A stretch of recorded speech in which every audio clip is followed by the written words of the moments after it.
हाय बच्चे, स्वागत है आपसे। फिर आपसे मुलाकात होगी, बहुत खुश होता है। आज कूटा प्रश्न क्विज कंपटीशन होगा। देखिए, इसमें पार्ट 1 और पार्ट 2 दो विभाग होगा। पार्ट 1 में लॉन्ग क्वेश्चन आएंगे, आपको 10 सेकंड का समय रहता है, वहाँ प्रश्न रहता है, डायरेक्ट आपको पूछा जाएगा। 10 सेकंड में आप सोचिए, बोलकर उत्तर बताना है। अब पार्ट 2, इसमें बहुविकल्पीय प्रश्न होता है। बहुविकल्पीय प्रश्न होता है, एक प्रश्न होगा, 4 विकल्प होंगे, उसमें एक सही उत्तर आता है। आप सोच समझकर इसको 15 सेकंड का अवधि रहता है। अब सभी समूह में डिस्कस करना, चर्चा करना, आखिर में एक छात्र अपने नाम बोलकर उत्तर बताना है। इसको 15 सेकंड दे जाएगा। जो आप उत्तर नहीं बता, दूसरे समूह वाले उत्तर देते हैं। अब देखिए, अंक फलक आपको पार्ट ए, पार्ट 1, पार्ट 2 दो विभाग होते हैं। पार्ट 1 में कुल मिलाकर प्रश्न 18 रहते हैं। पार्ट 2 में 12 प्रश्न रहते हैं। ये दोनों मिलाकर कुल मिलाकर 30 प्रश्न होंगे। और पार्ट 1 में एक प्रश्न को 3 अंक होंगे और पार्ट सेकंड में एक प्रश्न को 2 अंक होंगे। इसलिए आप डायरेक्ट आंसर बताते हैं, उनको 3 अंक। जो पासिंग होते दूसरा समूह वाले बताते हैं, उनको 2 अंक देते हैं। और पार्ट 2 में डायरेक्ट आंसर देते हैं, उनको 2 अंक दिया जाता है। और पासिंग क्वेश्चन को जवाब देते हैं, उनको 1 अंक दिया जाता है। बच्चों, बहुत अच्छा सोच समझकर जवाब हमारा मुख्योपाध्याय आपसे 2 बात कहते हैं, सुनिए। ತರಗತಿ ವಿಶೇಷವಾದಂತಹ ಒಂದು ಕ್ವಿಜ್ ಕಾಂಪಿಟಿಷನ್ ಅನ್ನ ಹಿಪ್ಪರಗಿ ಗುರುಗಳು ತಯಾರು ಮಾಡಿದ್ದಾರೆ. ನೀವೆಲ್ಲರೂ ಕಡ್ಡಾಯವಾಗಿ ಅದರಲ್ಲಿ ಭಾಗವಹಿಸಬೇಕು ಮತ್ತು ಅದರ ಒಂದು ಸಂಪೂರ್ಣವಾದಂತಹ ಬರ್ತಕ್ಕಂಥ ವಿಷಯವನ್ನು ಅರಿತುಕೊಂಡು ನೀವೆಲ್ಲರೂ ಕೆಲಸ ಮಾಡಬೇಕಾಗ್ತದೆ. ಜೊತೆಗೆ ಈಗೇನು ಸಿಲೆಬಸ್ಸನ್ನು ಹೇಳ್ತಾ ಇದ್ದಾರೆ, ಅದು SSLCಗೆ ನಿಮ್ಮಲ್ಲಿ ಪೂರಕ ಪರೀಕ್ಷೆಗೆ ಸಹಾಯಕವೂ ಕೂಡ ಆಗ್ಬೋದು. ಆ ಹಿನ್ನೆಲೆಯಲ್ಲಿ ನೀವೆಲ್ಲರೂ ಕೂಡ ಪ್ರತಿಯೊಬ್ಬರು ಇದರಲ್ಲಿ ಭಾಗವಹಿಸಬೇಕು. ಅದರಲ್ಲಿ ಎಷ್ಟು ಅಂಕಗಳು ಬರ್ತಾವೋ ಅದನ್ನು ನಾವು ಏನು ಮಾಡ್ತಾ ಇದ್ದೀವಿ ಅಂದರೆ FA1 ಪರೀಕ್ಷೆಯ ಫಲಿತಾಂಶವನ್ನು ಅದರ ಮೇಲಿಂದ ನಾವು ಘೋಷಣೆ ಮಾಡಬೇಕಾಗ್ತದೆ. ಆ ಹಿನ್ನೆಲೆಯಲ್ಲಿ ನೀವು ಪ್ರತಿಯೊಬ್ಬರು ಸಹಿತ ಅದರಲ್ಲಿ ಪಾಲ್ಗೊಳ್ಳಿ. ವಿಷಯ ಪಾಠಗಳಲ್ಲಿ ಸಂಬಂಧಪಟ್ಟಂಥ ಪ್ರಶ್ನೆಗಳನ್ನು ಸಹಿತ ತಾವು ಕೇಳಬೇಕು. ಜೊತೆಗೆ ಕೊನೆಯದಾಗಿ ನಿಮಗೆ ಏನಾದರೂ ಸಂದೇಹಗಳಿದ್ದರೂ ಸಹಿತ ಅವುಗಳನ್ನು ಕೂಡ ಇಲ್ಲಿ ನಾವು ಚರ್ಚೆ ಮಾಡಬೇಕು. ಆ ಹಿನ್ನೆಲೆಯಲ್ಲಿ ಇವತ್ತು ಸರ್ ಕೆಲವೊಂದು ಪ್ರಶ್ನೆಗಳನ್ನು ನಿಮಗೆ ಮುಂದಿಡ್ತಾರೆ. ಆ ಕ್ವಿಜ್ ಕಾಂಪಿಟೇಷನ್ದಲ್ಲಿ ನೀವೆಲ್ಲರೂ ಭಾಗವಹಿಸ್ರಿ, ಎಲ್ಲರೂ ಔಟ್ ಆಫ್ ಔಟ್ ಮಾರ್ಕ್ಸ್ ಅನ್ನು ತಗೊಳ್ರಿ ಅಂತನ್ನುವಂಥ ನನ್ನೊಂದು ಆಶಯ. Okay,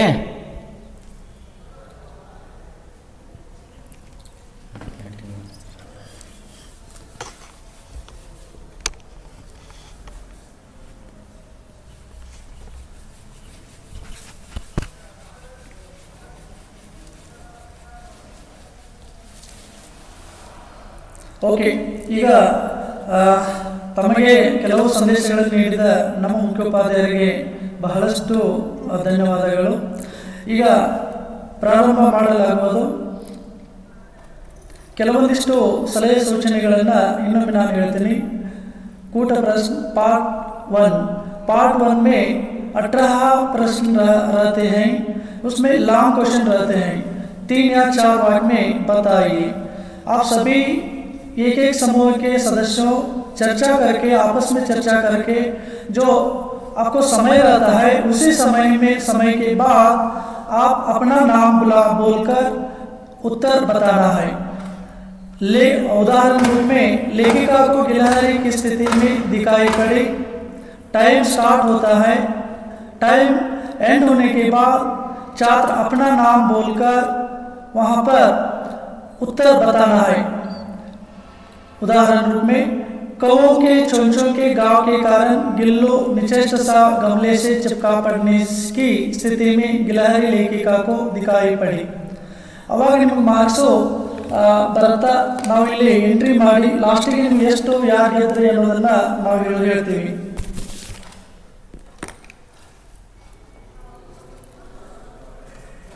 start. ಮೊದಲಿಗೆ ಗರ್ಲ್ಸ್ ಸಮೂಹ ಉತ್ತರ ಮಾಡಬೇಕು. ಎರಡನೇದು ಬಾಯ್ಸ್. Girls boys. प्रथम में छात्रा. छात्रा समूह का नाम है ए. ವಿದ್ಯಾರ್ಥಿನಿಯರ ಗುಂಪಿನ ಹೆಸರು ಎ. ವಿದ್ಯಾರ್ಥಿಗಳ ಗುಂಪಿನ ಹೆಸರು ಬಿ.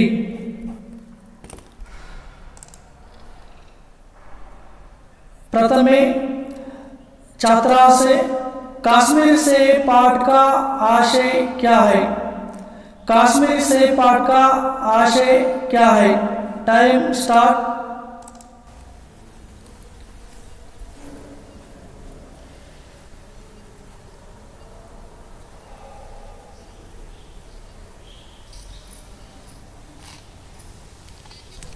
ओके 1 मिनट हो गया. 1 मिनट. हाँ ವಿಜಯಲಕ್ಷ್ಮಿ, ಈಗ ನೀನು ಓಕೆ ಆನ್ ಮಾಡು, ವಿಡಿಯೋ ಆನ್ ಮಾಡಿ ಹೇಳಬೇಕು. स्टार्ट. कश्मीरी सेब का पाठ का आशय इस तरह है कि खरीदारी करते समय सावधानी बरते नहीं तो धोखा संभावना की होती है. Very good marks. सही उत्तर होता है खरीदारी करते समय सावधानी बरतना चाहिए. अगर खरीदारी करते समय सावधानी नहीं बरते तो धोखा खाने की संभावना हो जाती है. Very good, excellent. अंक 3 अंक. ಈಗ ಬಾಯ್ಸ್ಗೆ ನೇರವಾದ ಪ್ರಶ್ನೆ.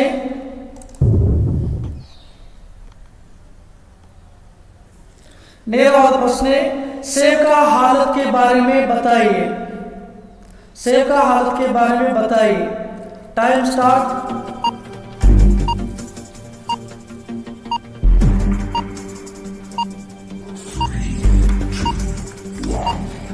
सर टाइम है. ನಿಮ್ಮ ಹೆಸರು ಹೇಳಬೇಕು. ಯಾರು? ಸುಪ್ರೀತ್ ಕೋಟಿ. ಸುಪ್ರೀತ್ ಕೋಟಿ. ಪ್ರತಿಯೊಂದು ಹಣ್ಣುಗಳ ಹೆಸರನ್ನು ಹೇಳ್ಕೋಬೇಕು. Okay start. पहला सेब सड़ा हुआ था और उसमें 1 रुपए के छिलका गला हुआ था. दूसरा सेब सड़ा हुआ था. तीसरा सेब सड़ा नहीं हुआ था पर एक तबक दबाकर बिल्कुल पिचक गया. चौथा सेब बेदल हुआ था और उसमें एक काला सुराख था जैसे अक्सर बरे में ही होता है.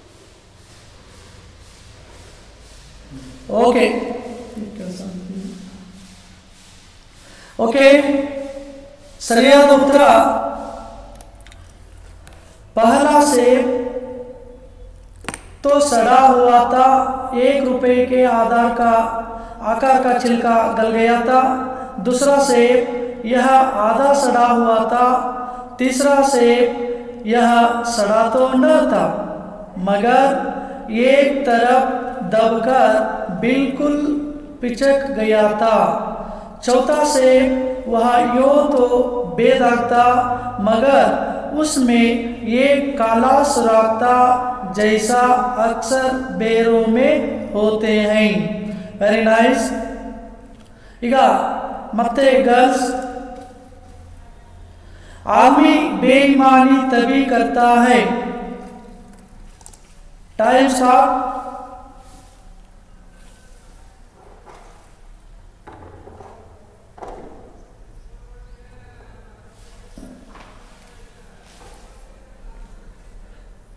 हाँ ओके. सौभाग्य हुंडेकर आंसर मारो. आदमी अवसर मिलता है बेईमान करता. ओके सही उत्तर. जब उसे अवसर मिलता है चाहे वह अपने ढीलेपन से हो या सहज विश्वास से. Okay very nice. सौभाग्य हुंडेकर ಮತ್ತೆ 3 ಅಂಕ ಮಹಿಳೆಯರ गर्ल्स. ಈಗ ಬಾಯ್ಸ್ ನಾಲ್ಕನೇ ಪ್ರಶ್ನೆ, लेखक प्रेमचंद दुकानदार को ब्याज पैसे दिए। ಬಹಳ ಸರಳ ಉತ್ತರ, लेखक प्रेमचंद दुकानदार को डैश पैसे दिए। ओके यारो, टाइम स्टार्ट।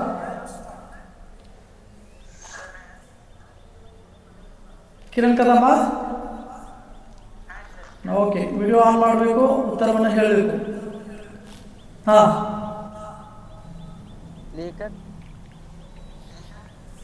लेखक प्रेमचंद्र दुकानदार को 2 आने पैसे दिए। 2 आने पैसे दिए। 2 आने पैसे दिए, सही है गर्ल्स? पास। कितना पैसे दिए? 4 आने पैसे दिए। गर्ल्स ಬೋನಸ್ ಅಂಕ 2 ಅಂಕ ಹೋಯಿತು। ಓಕೆ, ಸही उत्तर 4 ಆನೆ। ವಿಚಾರ ಮಾಡಿ ಆನ್ಸರ್ ಅನ್ನು ಹೇಳಬೇಕು। ಒಂದು ಪ್ರಶ್ನೆಗೆ ಉತ್ತರ ಅಂಕ ಸಿಗಲಿಲ್ಲ। ಈಗ गर्ल्स ಮತ್ತೆ गर्ल्सಗೆ डायरेक्ट क्वेश्चन, आजकल शिक्षित समाज में किसके बारे में विचार करने की प्रवृत्ति हो गई है? Time start. ओके, ಹೇಳ್ತೀರಿ? ಹಾ, ಅಲ್ಲಿ ವಿಡಿಯೋ ಆನ್ ಮಾಡಬೇಕು, ನಿಮ್ದು ಇದನ್ನ ಆನ್ ಮಾಡಿ ಮಾತಾಡಬೇಕು।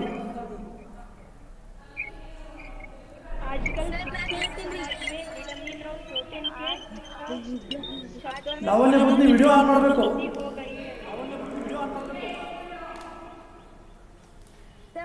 Okay okay, very good. 3 अंक।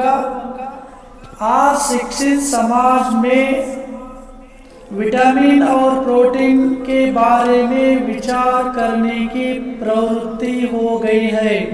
Very good. ಈಗ बी समूहಕ್ಕೆ ನೇರವಾದ ಪ್ರಶ್ನೆ, डॉक्टर से बचने के लिए क्या खाने के लिए हम तैयार हो सकते हैं?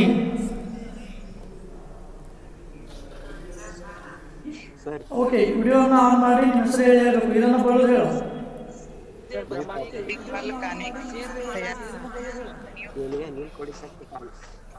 ವಿಡಿಯೋ ಆನ್ ಆಗಲಿಲ್ಲ, ಇದನ್ನ ಹೇಳಿ ನೋಡಿ।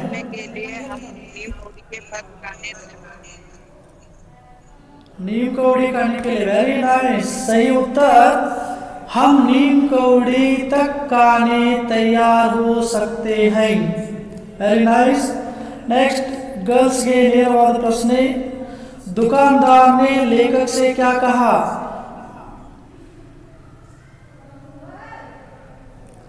Time start. सपना। दुकानदार ने तराजू उठाई और अपने नौकर से बोला, सुनो, आज शेर कश्मीरी सेब निकाला ला, सुनकर लाना। दुकानदार ने लेखक से क्या कहा? Wrong answer. Passing question boys, passing question. दुकानदार ने कहा, बाबूजी मेरे मजेदार सेब आए हैं, वेरी नाइस, आप ले जाए, खाकर तबीयत खुश हो जाएगी। वेरी नाइस, सही उत्तर, बाबूजी बड़े मजेदार सेब आए हैं, काश कश्मीर के, आप ले जाइए, खाकर तबीयत खुश हो जाएगा। Very nice, passing. ನೇರವಾಗಿ ಬಾಯ್ಸ್ಗೆ 2 ಅಂಕ। ಈಗ ಬಾಯ್ಸ್ಗೆ ನೇರವಾದ ಪ್ರಶ್ನೆ, फल खाने का समय तो डैश है? हाँ,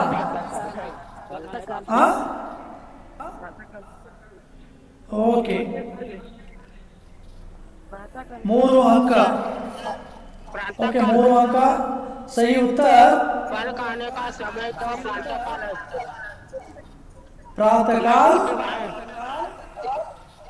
प्रातःकाल है। Very nice.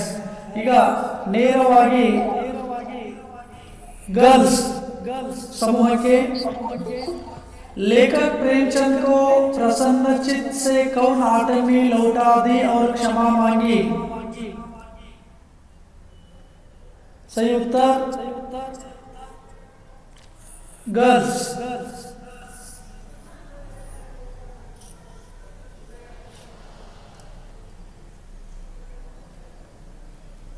ಯಾರಿಲ್ಲ? ಗರ್ಲ್ಸ್ ಹೇಳಿಲ್ಲ ಅಂದ್ರೆ ಪಾಸಿಂಗ್ ಕ್ವಶನ್ ಆಗುತ್ತಾ ಬಾಯ್ಸ್? ಯಾರು?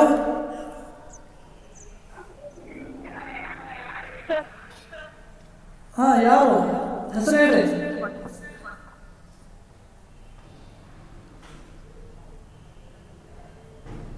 ಓಕೆ ಬರ್ತಾ ಇಲ್ಲ ಪಾಸಿಂಗ್ ಕ್ವಶನ್. ओके मिठाई बेचने वाला ಮತ್ತೆ ಬಾಯ್ಸ್ ಸಮೂಹಕ್ಕೆ 2 ಅಂಕ. ಈಗ ಬಾಯ್ಸ್ಗೆ मिठाई बेचने वाला उत्तर. ಈಗ ಬಾಯ್ಸ್ಗೆ लेखक का जी क्यों ललचा उठा? मैं ज्योतिबा हूँ। दुकान पर रंगदार गुलाबी सेब देखकर लेखक का जी ललचा उठा। once again repeat. दुकान पर रंगदार गुलाबी सेब देखकर लेखक का जी ललचा उठा। Very nice. ओके बॉयज 3 अंक. नेक्स्ट गर्ल्स के प्रश्न. बहुत अच्छे रंगदार गुलाबी सेब सजे हुए थे नजर आए, इनको देखकर लेखक का जी ललचा उठा. ಈಗ गर्ल्स के लेखिका ने गिल्लू का प्राण कैसे बचाया?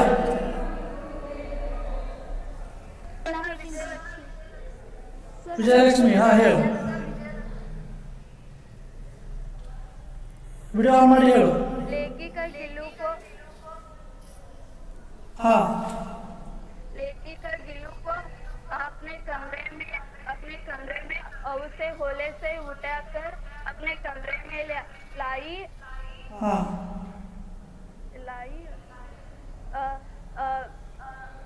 गांवों पर पेंसिलिन का मरहम लगाया. हाँ पेंसिलिन का ओके करेक्ट हो. सही उत्तर. उसे हौले से उठाकर अपने कमरे में लाई, फिर रुई से रक्त पोंछकर गांवों पर पेंसिलिन का मरहम लगाया. कई घंटों के उपचार के बाद मुंह में 1 बूंद पानी टपकाया जा सका. Very nice. 3 अंक. ಈಗ ನೇರವಾಗಿ ಬಾಯ್ಸ್. महादेवी वर्मा के ध्यान आकर्षित करने के लिए गिल्लू क्या करता था? बॉयज मैं ज्योतिबा हूँ।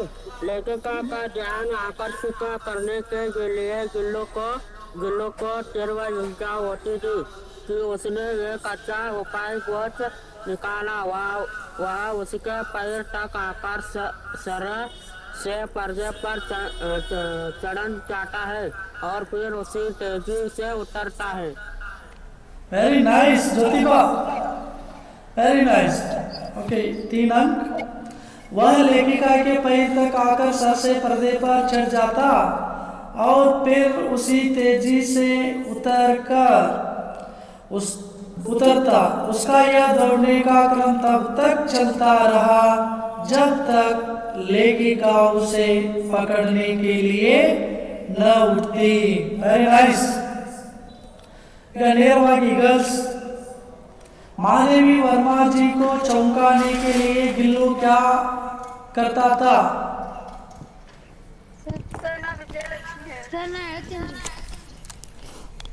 ओके ಹೇಳು. ಯಾರು ಹೇಳ್ತಾರೆ? सौभाग्य ಹೇಳು.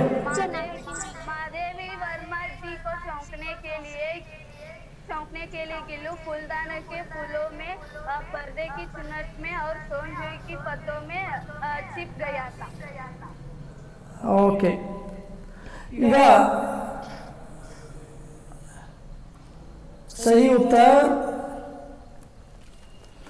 कभी फूलदान के फूलों में छिप जाता, कभी पर्दे की चुन्नट में और कभी सोनजोई की पत्तियों में छिप जाता। Very nice. 3 अंक। ಈಗ ಬಾಯ್ಸ್ ನೇರವಾದ ಪ್ರಶ್ನೆ, कौवे को विचित्र पक्षी क्यों कहते हैं?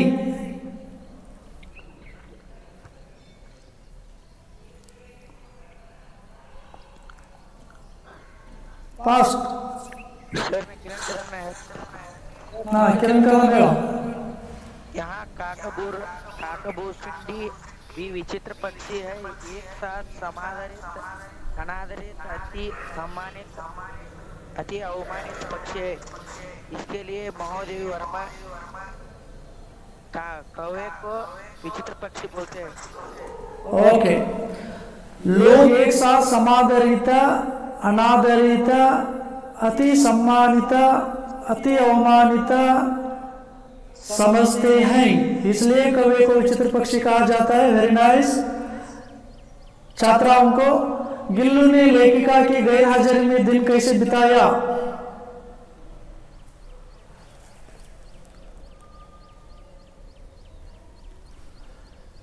गिल्लू ने लेखिका की गैरहाजिरी में दिन कैसे बिताया? सर नैतिन। हाँ सौभाग्य। उन दिनों में गिल्लू महादेव वर्मा के कमरे के दरवाजा खोला जाता, गिल्लू अपने झूले से उतरकर दौड़ता और दूसरे को देखकर फिर अपने घोंसले पर उठता। Okay very nice. जब कोई लेखिका के कमरे का दरवाजा खोला जाए तो गिल्लू अपने झूले से उतरकर दौड़ता और फिर किसी दूसरे को देखकर तेजी से अपने घोंसले में जा बैठता। सब उसे काजू दे जाते परंतु वह अपने प्रिय खाद्य को कम खाता रहा। इस तरह लेखिका के गैर हाजिरी में दिन बिताया। ಈಗ बॉयज, लेखिका ने गिलहरी को क्या क्या सिखाया? हाँ लेखिका ने गिल्लू को ताली के पास बैठना सिखाया और एक एक चावल उठाकर सफाई से खाना सिखाया। Okay nice. 3 अंक। लेखिका ने गिलहरी को बड़ी कठिनाई से ताली के पास बैठाना सिखाया, जहां बैठकर गिल्लू एक एक चावल उठाकर बड़ी सफाई से खाना सिखाया। ಇನ್ನ ಈ ಪಾಠದಲ್ಲಿ ಲಾಸ್ಟ್ 2 ಪ್ರಶ್ನೆಗಳು। गर्ल्स, गिल्लू के अंतिम दिनों का वर्णन कीजिए।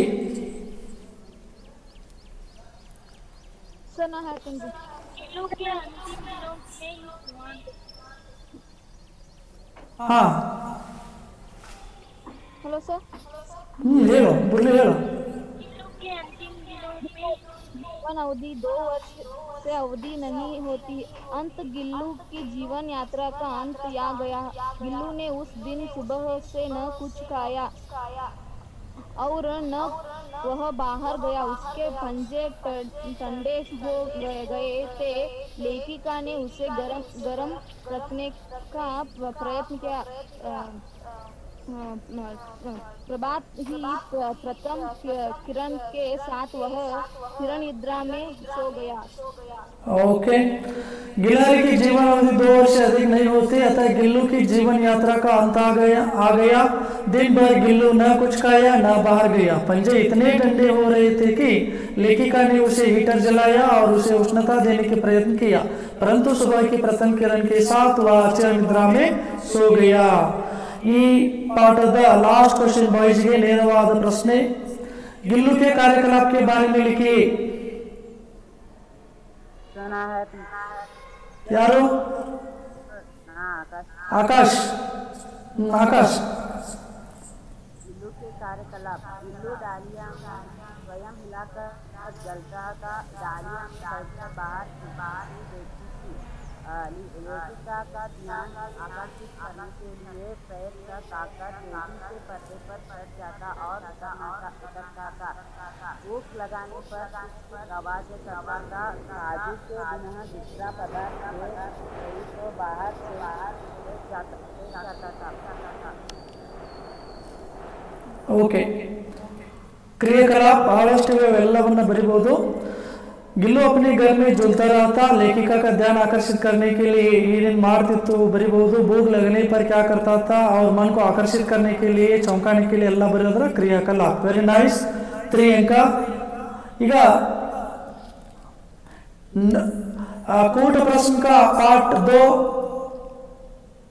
मल्टीपल चॉइस क्वेश्चन, ಬಹುವಿಕಲ್ಪೀಯ ಪ್ರಶ್ನ. ಒಬ್ರು ಚರ್ಚೆ ಮಾಡಿ, ಇದಕ್ಕೆ 15 ಸೆಕೆಂಡ್ಗಳ ಟೈಮ್ ಅವಕಾಶ ಇರುತ್ತೆ. ಚರ್ಚೆ ಮಾಡಿ ಬಹಳಷ್ಟು ಬೇಗ ಹೇಳಬೇಕು, ಟೈಮ್ ಮುಗಿದ ನಂತರ ಹೇಳಬೇಕು. स्टार्ट. नौका शब्द का अन्य वचन है नौकाएं, नौकाओं, नाव, नाविक. मैं गटिबा हूँ, नौका शब्द नहीं, girls girls girls girls girls ಹೇಳಿ. सर ऑप्शन नौका शब्द का अन्य वचन है नौकाएं. नौकाएं आंसर अ. ओके, ನೋಡೋಣ. सही उत्तर, कंग्रेचुलेशन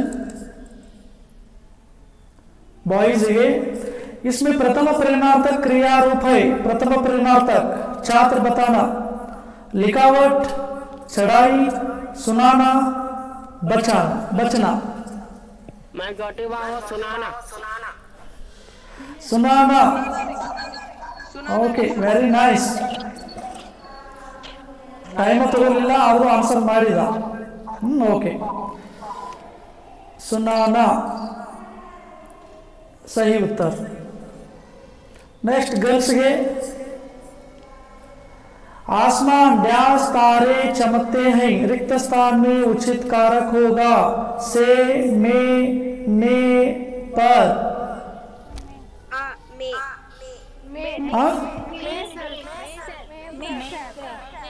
ಒಬ್ರು ಹೇಳ್ಬೇಕು.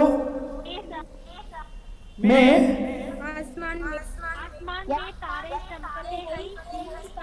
ओके, मैं नोड़ोना. सही उत्तर, करेक्ट आंसर. नेक्स्ट प्रश्न है, ताजमहल कहाँ है? इस वाक्य के लिए उपयुक्त विराम चिन्ह होगा. प्रश्नवाचक, पूर्ण विराम, योजक, अल्प विराम.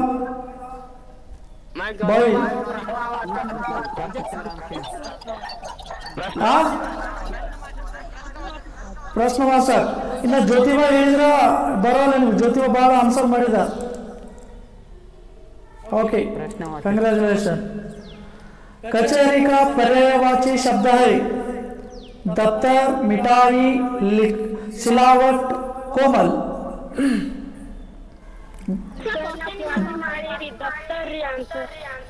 आंसर दफ्तरा. नोड़ोना. ओके, सही.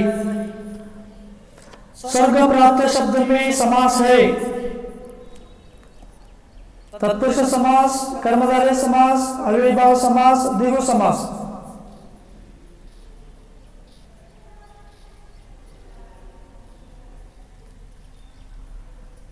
हाँ बॉयज. ओके, कर्मधारय.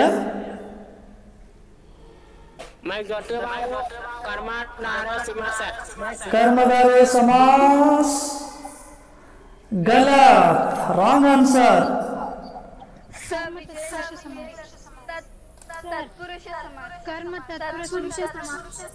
ಯಾವುದು ಒಬ್ರು ಹೇಳ್ರಿ.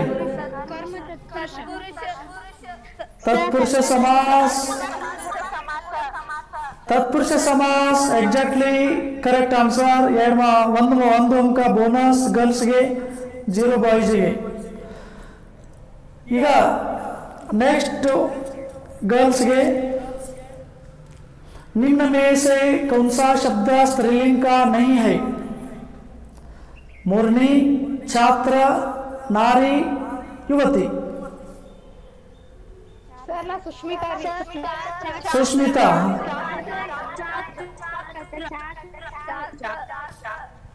छात्र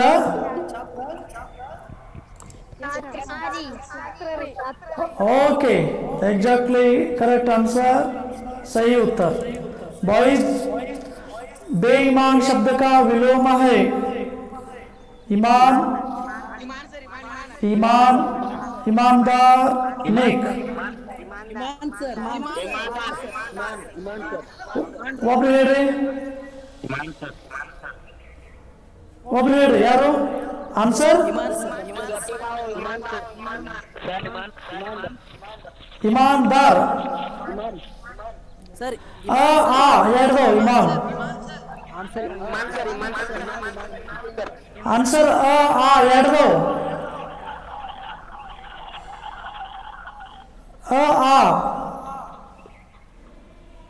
ಆನ್ಸರ್ ಯಾವುದು? ईमान सर ಏ ಆನ್ಸರ್ ಎರಡು ಇಮಾನ್ದ ಒಂದು ಒಂದು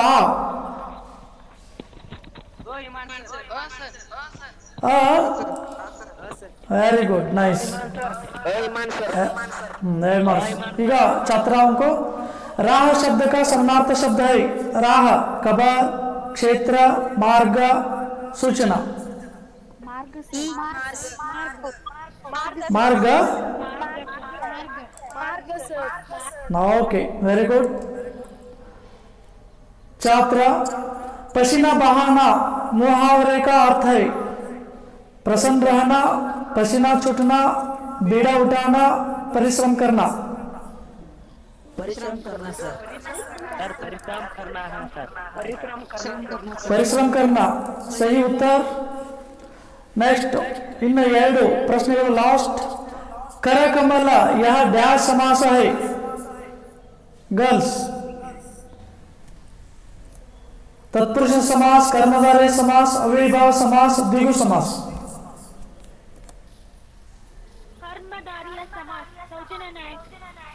सौजन्य नायक ನೋಡು ಕರೆಕ್ಟ್ ಹೇಳು।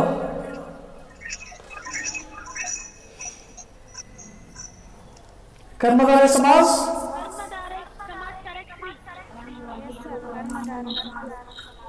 Okay very good. कर्मधारय समास। सदाचार शब्द में संधि है बॉयज, सदाचार शब्द में संधि है दीर्घ संधि, यन संधि, अयादि संधि, व्यंजन संधि।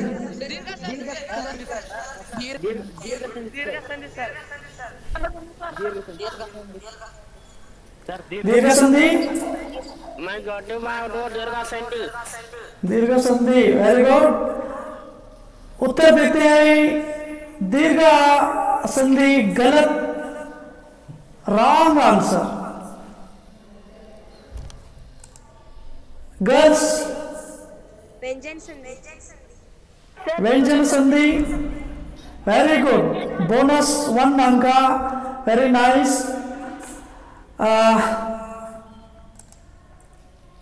ಇಲ್ಲಿಗೆ ನಿಮ್ಮ ಆಟ ಮುಕ್ತಾಯ ಆಯಿತು, ಕ್ವಿಜ್ ಮುಕ್ತಾಯ ಆಯಿತು। ಈಗ ಸರ್ ಮಾತಾಡ್ತಾರೆ, ನಾನು ಅಂಕವನ್ನು ಹೇಳ್ತೀನಿ ನಿಮಗೆ, ಯಾರು ಫಸ್ಟ್ ಯಾರು ವಿನ್ನು। ಓಕೆ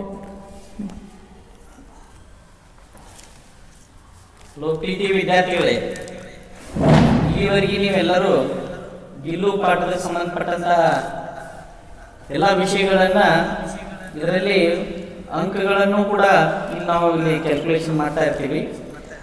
ಇಲ್ಲಿ ಅಂಕಗಳನ್ನು ಪಡೆಯುವುದೇ ಮುಖ್ಯವಾದ ನಮ್ಮದು ಉದ್ದೇಶ ಆಗಿದ್ದರೂ ಸಹಿತ ಅದರ ಜೊತೆಗೆ ವಿಷಯನ ಆಳವಾಗಿ ಅರಿತುಕೊಳ್ಳುವುದು ಕೂಡ ನಮ್ಮದು ಇನ್ನೊಂದು ಉದ್ದೇಶ।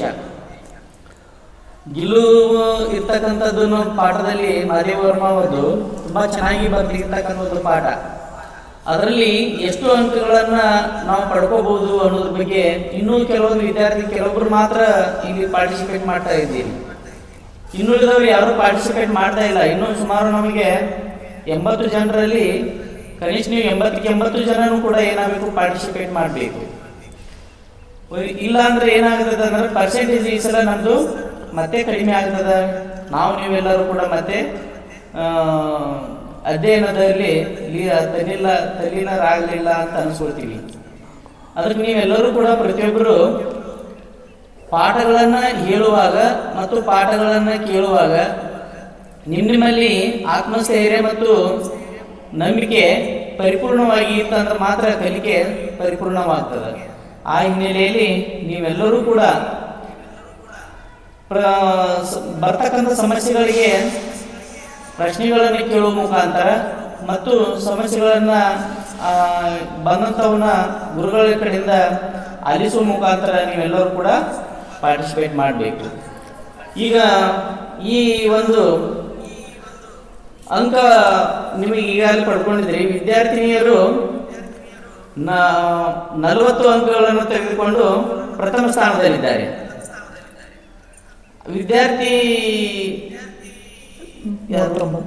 ವಿದ್ಯಾರ್ಥಿಗಳು ಬಾಯ್ಸ್ 39 ಅಂಕಗಳನ್ನು ಪಡ್ಕೊಂಡು 2ನೇ ಸ್ಥಾನಕ್ಕೆ ಬಂದ. ಅದಕ್ಕೆ SSLC ಪರೀಕ್ಷೆಯಲ್ಲಿ ಕೂಡ ಹೀಗೆ ಎಲ್ಲರೂ ವಿದ್ಯಾರ್ಥಿನಿಯರೇ ಮೇಲುಗೈ ಅಂತ ಪ್ರತಿ ವರ್ಷನೂ ಬರ್ತದೆ. ಅದಕ್ಕೆ ನೀವು ವಿದ್ಯಾರ್ಥಿಗಳು ಕೂಡ ನೀವು ಏನು ಮಾಡಬೇಕು, ಅಧ್ಯಯನಶೀಲರಾಗಬೇಕು. ಅಂಕಗಳನ್ನು ಹೆಚ್ಚು ಗಳಿಸುವ ಮುಖಾಂತರ ನೀವು ಕೂಡ ಇಲ್ಲಿ ಶಾಲೆಗೆ ನಿಮ್ಮ ತಂದೆ ತಾಯಿಗೆ ಕೀರ್ತಿಯನ್ನು ತರಬೇಕು ಅನ್ನುವಂಥ ವಿಚಾರವನ್ನು ಮಂಡಿಸ್ತಾ ಮೋಸ್ಟ್ಲಿ ಇಲ್ಲಿವರೆಗೆ ನೀವೆಲ್ಲರೂ ತುಂಬ ಚೆನ್ನಾಗಿ ಪಾಠ ಇನ್ನುಳಿದವರು ಸಹಿತ ಈ ರೀತಿಯಾಗಿ ಭಾಗವಹಿಸಬೇಕು ಅನ್ನುವಂಥದ್ದು ನಂದು ಕಳಕಳಿ. ಅದಕ್ಕೆ ನೀವೆಲ್ಲರೂ ಕೂಡ ಪ್ರತಿದಿನ ಏನು ಮಾಡ್ತೀರಿ ಅದು ಮಾಡಿದ ಕೆಲಸವನ್ನು ಕನಿಷ್ಠ ಒಂದು ಪಾಠದಿಂದ 10 ಸಲ ಓದಿಕೊಂಡು ಅದರ ಸಂಪೂರ್ಣವಾದ ಆಳ ಅಂಶಗಳ ಬಗ್ಗೆ ತಿಳ್ಕೊಂಡು ಇಲ್ಲಿ ಭಾಗವಹಿಸಬೇಕು ಅಂತ ತಿಳ್ಕೊಂಡು ನನ್ನೊಮ್ಮೆ ನನ್ನ ಎಲ್ಲ ವಿದ್ಯಾರ್ಥಿಗಳಿಗೆ ಕೇಳ್ಕೊಳ್ಳೋದು. ಆ ಹಿನ್ನೆಲೆಯಲ್ಲಿ ನೀವೆಲ್ಲರೂ ಈ ಸಲ ಔಟ್ ಮಾಡಬೇಕು ಅನ್ನುವಂಥದ್ದನ್ನು ಕೂಡ ನನ್ನದು ಒಂದು ಆಸೆ ಇದೆ. ಅದಕ್ಕೆ ನೀವೆಲ್ಲರೂ ಕೂಡ ಇನ್ನು ಮುಖಾಮುಖಿ ನವೆಂಬರ್ 1ರಿಂದ ಮತ್ತೆ ಶಾಲೆ ಪ್ರಾರಂಭ ಆಗ್ತದೆ. ಈಗ ನೀವು ಎಲ್ಲ ಭಾಗವಹಿಸಬೇಕಾದದನ್ನು ಏನು ಹೇಳ್ತಾರೆ ಅದನ್ನು ಅಂಕಗಳನ್ನು ಕೂಡ ನಾವು ಕನ್ಸಿಡರ್ ಮಾಡ್ತೀವಿ. ಆ ಹಿನ್ನೆಲೆಯಲ್ಲಿ ನೀವೆಲ್ಲರೂ ಕೂಡ ಅಧ್ಯಯನಶೀಲರಾಗಲಿ, ನಿಮ್ಮ ಭವಿಷ್ಯ ಉತ್ತಮೋತ್ತಮವಾಗಲಿ ಅನ್ನುವಂಥ ಆಶೆಯನ್ನು ಹಾರೈಸ್ತಾ ನನ್ನ ಮಾತುಗಳನ್ನು ಮುಕ್ತಾಯಗೊಳಿಸ್ತೀನಿ. ओके, अभी तक हमारे प्रधान अध्यापक जी उनका वक्त छोड़कर इसमें भाग लेकर आपको सलाह सूचना भी दिए हैं. आप में विश्वास रखे हैं कि आप 6 विषय में 100 को 100 अंक लेते हैं.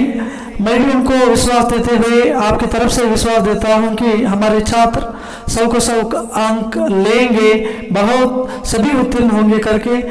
इसमें भाग लिए हमारे प्रधान अध्यापक जी को बहुत बहुत धन्यवाद. आप सभी को भी धन्यवाद.